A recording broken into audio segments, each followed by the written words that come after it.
I am very excited to welcome back John Polomny to the show because he just keeps being proven right month after month. Last time I had him on, we talked about uranium and how a correction was imminent because there was froth in the market.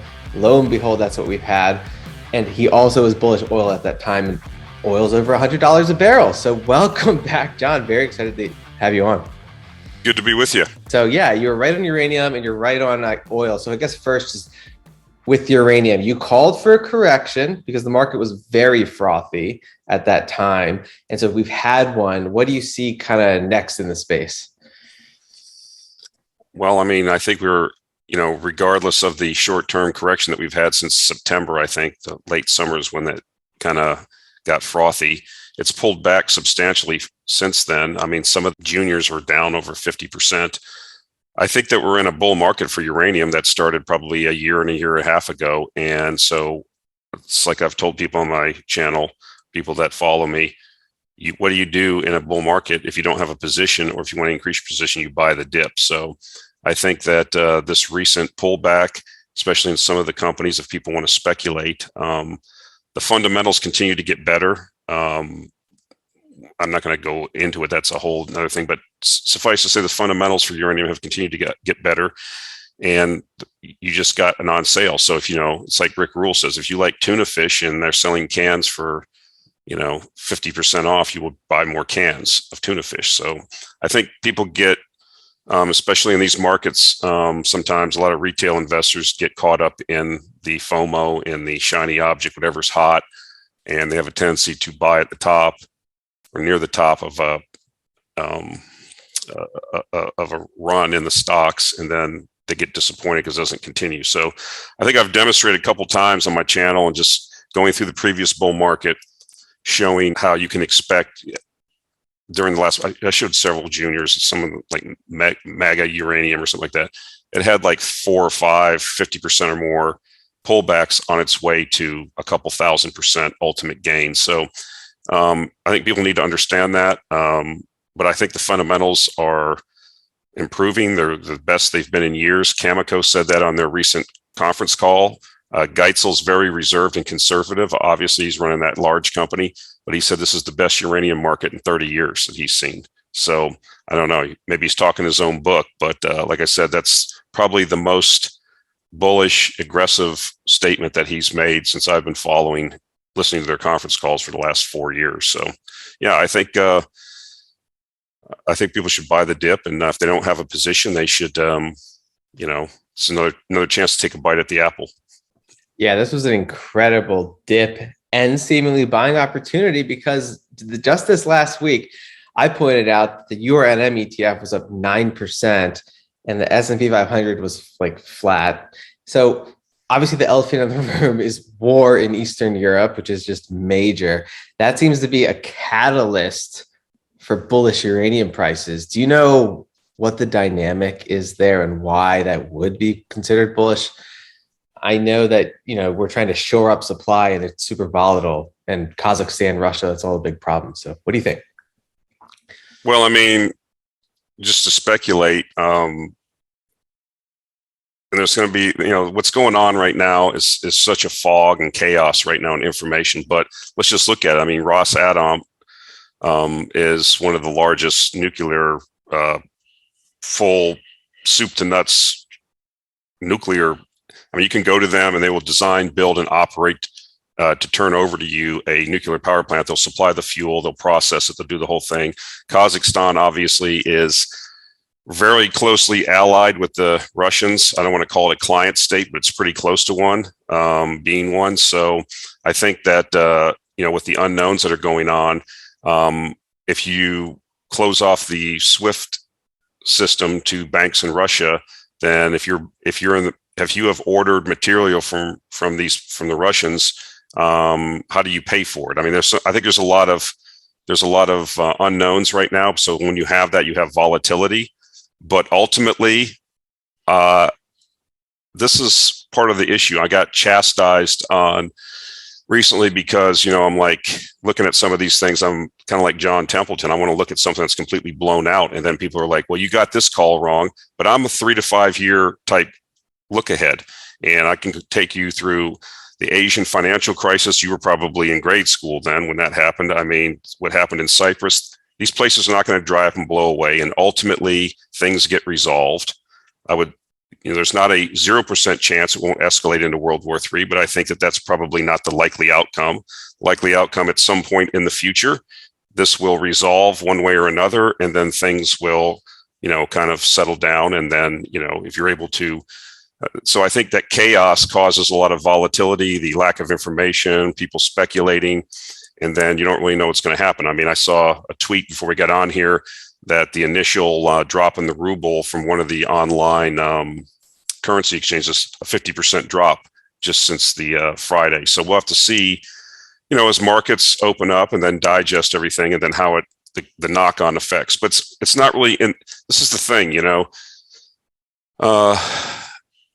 it's not just like, there's a lot of things at play, even in Russia or here. It's not like, Putin just makes every decision in the Russian Federation. There's interests there, just like there are here. You do have to have the acquiescence of the population and the fellow ruling class to continue as a leader, as in any country. So they have their interests. And so a lot of these people are not interested in having, taking severe losses. They want to do business. They want to do things. And then we've allowed, just to get last point, allowing the world uranium fuel industry to be concentrated in Russia and Russia-leaning countries is probably not good policy. So, and I think you're seeing the same thing in Europe now, tying basically their energy security or lack thereof to Russia limits the options of what they can really do. I mean, Germany, for example, Austria gets 90% of their natural gas from, these people are, if you want to go tit for tat, then, you'll notice the SWIFT, the kicking of certain banks out of SWIFT was just the banks that were already sanctioned. So the Russians will find a way to get around it. It's not going to be, easy, but like I said, it's not just Joe Biden makes all the decisions in the United States and Vladimir Putin makes all the decisions and everybody just steps in line. It's not really like that, even in a perceived autocratic type situation. So that's what I would say to that. You have a lot of unknowns right now, and you just have to let things play out. But ultimately, if you look at things a couple years down the road with respect to uranium, it's going much higher. Yeah, exactly. And you are right that everyone's relying on Russia. And so is it possible that the utilities are all kind of scrambling for supply because they're seeing the supply chain issues and they're like, we don't know what's going to happen. So we're going to bid up the spot price of uranium as we acquire more. Like Camco said, contracting begets contracting, and then you have Sprott taking it off the market. So is it kind of like a perfect storm for like a melt up in uranium pricing now? Well, it could be, but I kind of, I think Geitzel was also talking about that they had almost, I think there was $40 million in term contracts that they did in 20. He said, I can't remember the numbers. Basically, they did the same amount of term contracts in January of this year that they did the entirety of 2021. So I think the utilities have figured out what's going on. I'm not sure that there's going to be a panic. What I kind of subscribe to is the view that, the Sprott entity is just going to continue to hoover up the available supply, because you have people that do, put stuff on the spot market, the Uzbeks and things like that. I'm not really the expert on the daily machinations of the uranium market. It's Justin Hune and those guys. But as a generalist investor, I just don't, every month that goes by, the fundamentals continue to get better and better. And this certainly, could lead to a situation if there is, you don't know what's going to happen, right? The Russians could very easily just turn off the energy to Europe. People need to be careful. They need to listen to what other people say that they're dealing with in diplomacy. And I'm not a Russian defender. I'm not a big fan of, the government in Russia, but I do follow Russian politics. My wife is Russian or Ukrainian, ethnic Russian. I have a lot of friends and business associates throughout the former Soviet Union. And the guy says stuff and he doesn't bluff. He says they do what they say they're going to do. So they said that there's certain sanctions were put on, there would be tit for tat. I don't know if that means they could shut off the uranium, they could shut off energy. If you shut the energy, gas, coal, and petroleum to Europe, what would happen? Winter's still going on. I don't know. What would Europe be like in 30 days? So what would be, I think what you are going to see though is, a more, instead of a bipolar world, a more multipolar world. So I think, this is,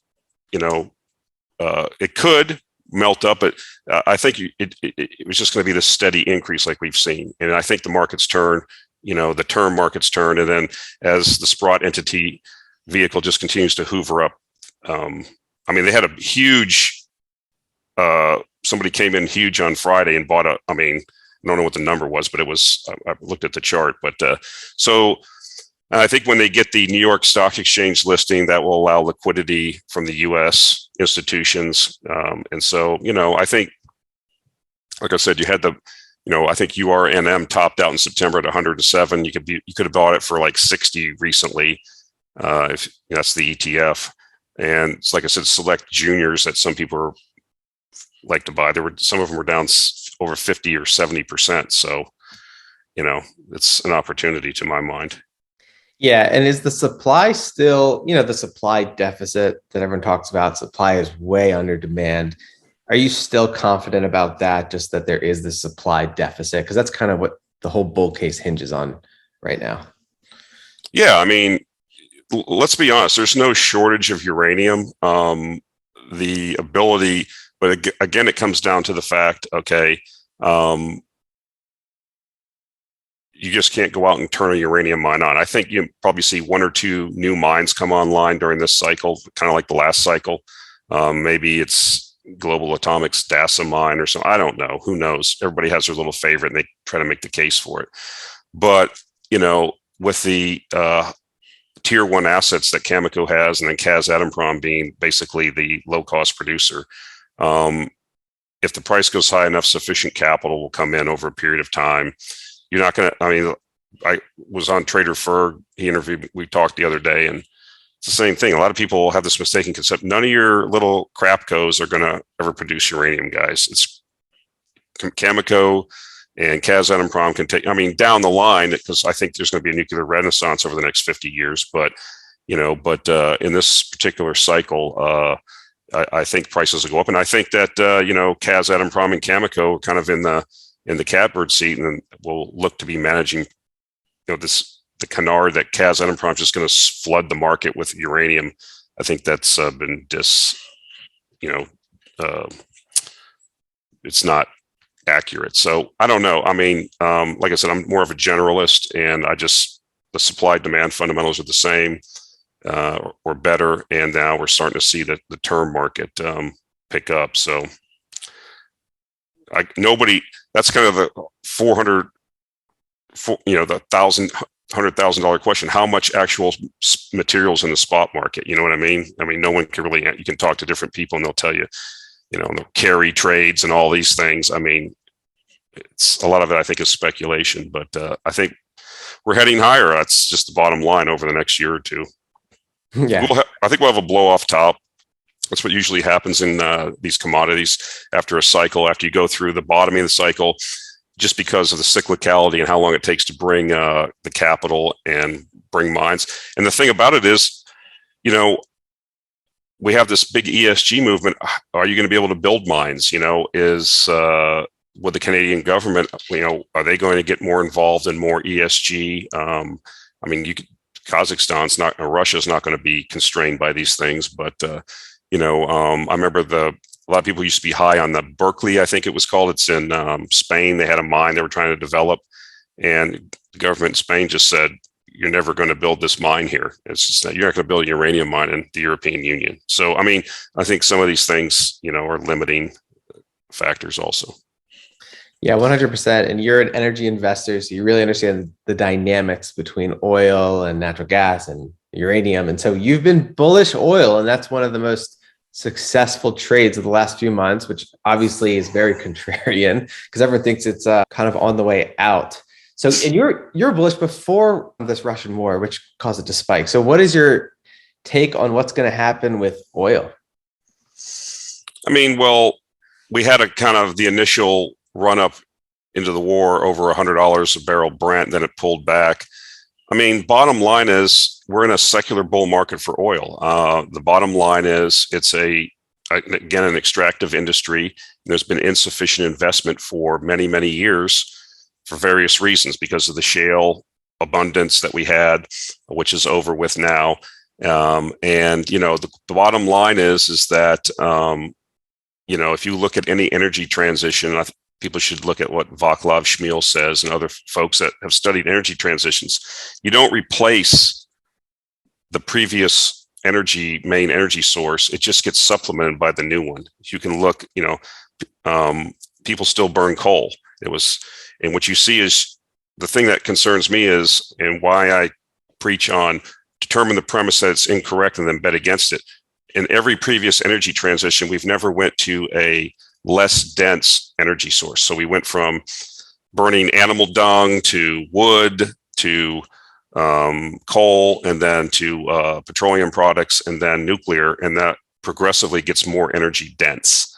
There's a reason why you can go to the Netherlands, where they've reclaimed a lot of land from the sea with their canals, and all of the windmills from the 1600s are museums. They don't use wind power pumps to pump out. They use, after the steam engine came, they used coal steam engines, and then diesel powered pumps now are electric powered pumps. So I think people have made I can't predict the technological, I think, there's this reliance that technology will always bail people out.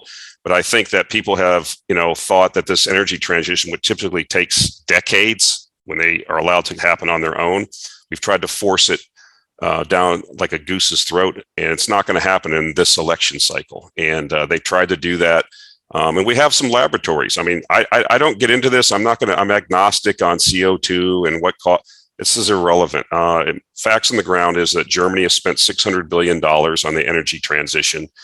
They're committed to it. As a matter of fact, they just shut 3 reactors down last week, when they're possibly could have their gas shut off from Germany or from Russia. And, they have high power prices there. Their CO2 has not went down, and they're burning more coal than ever. So I don't know what these people are really trying to do. I have another theory that goes beyond this. CO2 and climate change. This is, there's no catalyst for economic growth in the West. We have over-indebted countries, and so we have to come up with something. The technocrats, the bureaucrats have to come up with something, because we're in debt. We have sclerotic growth. Hey, climate change. We need to spend $3 trillion to save the planet. And so, and then, people make money off this, people that are politically connected. So these are things that people don't like to talk about, and they just think that, but you saw already, like in what happened in the UK, Boris Johnson, as long as you have elections in the Western countries, people are not going to tolerate $7 or $10 a gallon gasoline. I mean, I live in Houston here. It's 35 miles to the downtown from the suburb I live in, and they keep pushing the freeways out. That's not sustainable in the world that we're being preached to. That's a petroleum intensive, situation. And then you have to look at the emerging markets. I mean, I don't know how many people have been to China, how many people have been to India or Indonesia.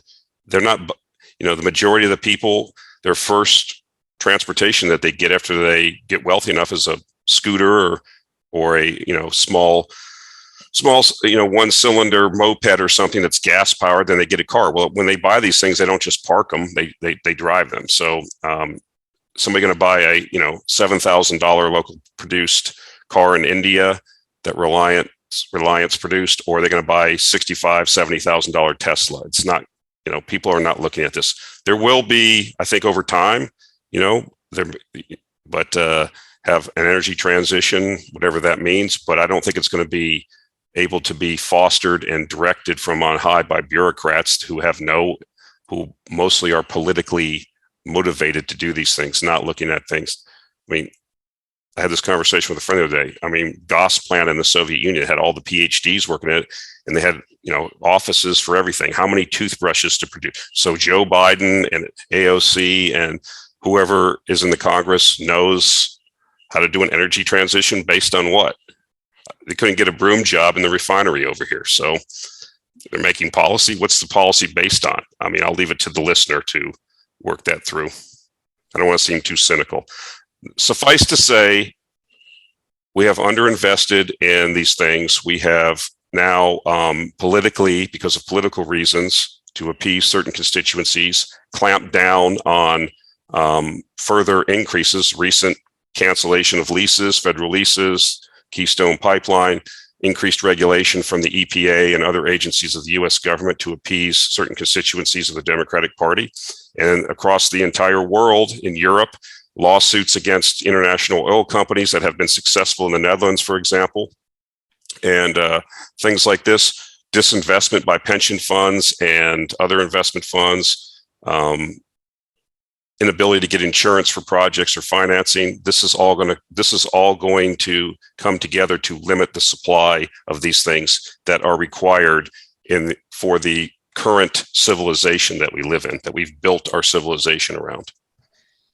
Yeah, that's the clear truth of it. And we have, I don't know how many, we have like 2 more years left of Biden, right? But the question is, what if like a Trump gets in power? Wouldn't he just like turn the spigots back on and it'd be like oversupply again, which is why oil went negative in 2020 because of COVID, right? I agree. Most policies and governments are leaning left right now, which is destroying oil supply.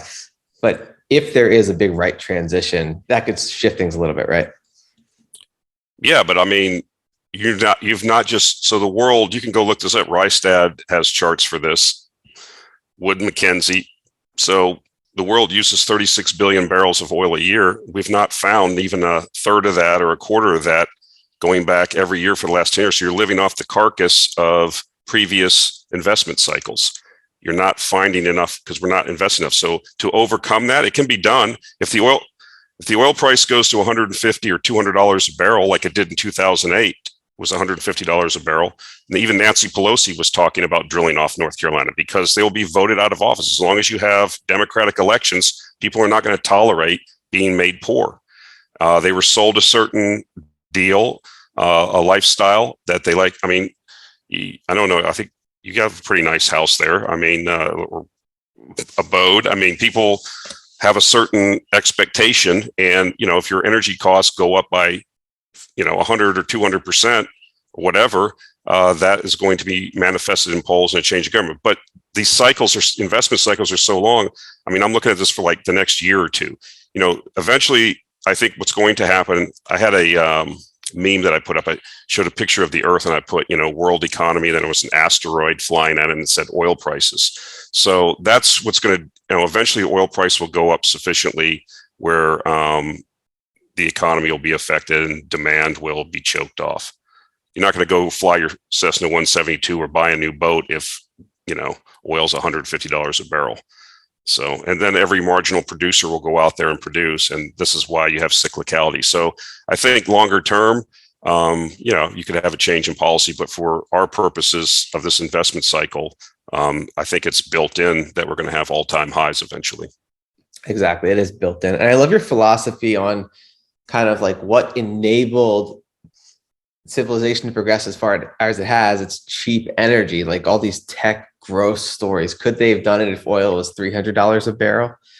Maybe not, right? Well, it's interesting. I suggest there's people that I don't have these arguments where I really don't care what people think or do. I'm like, I'm not here to change people's minds. Goring and Rosenzweig's recent paper, which I suggest everybody reads these things. They come out quarterly. They put out these 30-page free every quarter reports on their commodities investors. They run funds, and they've been very prescient and they do deep research. I mean, these guys get deep, and so this one's about energy return on energy investment, and they made that exact study what you're saying. So before we had fossil fuels, or even I forget what year it was, by 1650 or something, most of the woods around London were chopped down because of using wood, and it was too expensive to bring it. But then the steam engine came along and shifted to coal. They show you all this. So during agrarian times, like people that were living in medieval times, the energy return on energy invested was like 3 to 1. So you basically were using one block of energy for yourself to feed you and your family, and then 2 to feed your animals that allowed you to grow. So you had population growth like economic growth of like 0.2% a year. There simply was not enough energy to innate, because everybody was focused on one thing: growing sufficient food for themselves and fodder for their animals. There was no excess capital for the arts, education, technology. And so as energy became more dense and became more plentiful and cheaper, it enabled all of this. And people forget that. They don't understand how precarious the situation really is. And I suggest, I've told people this, I would empty my freezer out first, but when you come home on Friday, go to the disconnect on the side of your house and open it and sit there through the weekend with no electricity and just see how inconvenient that is for you and how much you dislike that. And then understand that you have this assumption, or not you, but the average person, that you expect that light to come on when you flip the switch 99.9% of the time. So if that doesn't happen, or if that's interrupted, that's a problem. Exactly. But that's why I just love hearing from guys like you and Trader Ferg, because you're just so contrarian to what we're being told by the government and by kind of like even big Wall Street media saying, the battery power storage is going to, and pretty much just the oil is going to transition away, and it's kind of like whale oil and it's going to be volatile, but sure, in like 5 years, it's going to go away, and OPEC can just turn on the spigot and bring it right back on. But no, like the reality is they are destroying supply, like you're saying, and no one is talking about this except for a few people like you. So it's just really helpful to get your take on this. Yeah, it's kind of disturbing to me because I've kind of like reached the point where, this is what Charlie Munger talks about. A lot of people allow their biases to enter. There's no room for biases if you're investing real money that you're going to be using for your children's college or for your retirement or your goals in life. And if you want to insert, the ESG funds lose money. Why would you invest in those? It doesn't matter what I think. I mean, for example, the best performing asset class for the last 150 years was tobacco stocks. If you would have just bought, shares and did dividend reinvestment. Now, I have an issue with that. I don't want to be dealing with that. I'm not going to get into that. And some people just have an issue. They're not going to invest in nuclear power or petroleum, and that's perfectly fine. But they're going to lag in their performance. And everybody's different. I don't. The thing that gets me is I don't like hypocrisy. Don't tell me that you're against petroleum, and then yet you use it in every facet of your life. Everything behind you is made of a petroleum extractive. If you're coming over here on a donkey with sackcloth on and homemade sandals, well, then I'll listen to you. But that's not the case. People enjoy the fruits of the modern society that's powered with these fuels and then demonize them. I find that it's a psychosis. I don't know. I'm not a psychiatrist, but it seems strange to me. Anyways, it's getting off track. That insults people, right? Great, go save the world, but you're not living it. You know what I mean? Yeah. Hey, I got to go to Cancun. What about CO2? Well, I got to take that vacation. Yep, absolute hypocrisy. And what about the whole carbon credit trade? Just popped into my mind. That's what they think that can offset this. Well, I was listening to a podcast about this from a guy that I respect, and it's been one of the best performing asset classes, but it's a fake market. It's forced market by the government. So at some point, when energy prices rise to a sufficient level and industry becomes destroyed because, it's a made up market by the government. You're being forced by government fiat, or to use a anarcho-capitalist term, a threat of government violence, that you have to buy these carbon credits or trade them. You have no choice. Well, there's a limited amount. So the price goes up, right? And it's been one of the best, I try to stay away from markets like that just because I don't know enough about it, number one. And number two, like I said, if oil goes to 150, all these things are going to get scrapped. Boris Johnson had to back off his net zero thing this winter. As long as you have democratic elections that people feel that they can make, they're just not going to put up with it. And I think people have had enough. So I think some of those deals were up 10, 20 times or something. The guy was talking about, but they trade the credits. There are some vehicles I think that are publicly traded, but I just don't know enough about it. And it could change in the next election cycle, Exactly. So. Yeah. Well, hey, you've been right so far. Absolutely. I mean, but a year ago, 2 years ago, big tech was the big trade, and now it's just everything's falling apart. Facebook's crashing, but you do have oil just skyrocketing up to $100 a barrel. So I guess the big question here is like, how are you being exposed to it? Because you have the big pipelines in America, you have the big oil service companies like Halliburton and Schlumberger, but then you have like the tankers. What do you think is the best way to get any sort of upside exposure to oil? So I think we've already had major moves in a lot of. I'm a big fan of, I still am to a certain extent, of Canadian small and mid cap producers, select E&P producers. The cash flows are tremendous there in some of these companies.